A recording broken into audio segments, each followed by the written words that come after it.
මේ විදුලි රටා මාරු කරගන්න පෑසර් කුටේ කියන තාක්ෂණය.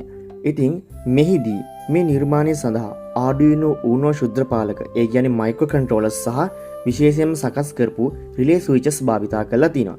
ඒකත් එක්කම ඔයාලට බලා ගන්න පුළුවන් ඉතා විශාල පෑසර් කොටයකුත් මේකට සම්බන්ධ කරලා තිනවා.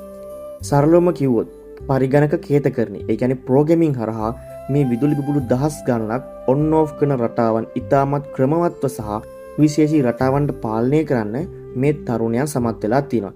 ඇත්තටම කිව්වොත් එහෙම මේකේ ලයිට් කන්ට්‍රෝලින් නම් මාරම පර්ෆෙක්ට්.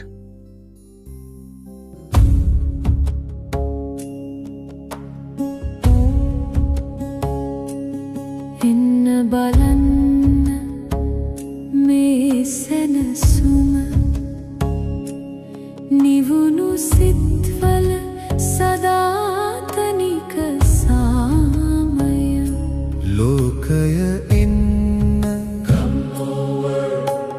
මෛත්‍රිය පතා එන්න ලෝකයාගේ නිවෙන සිත් පතා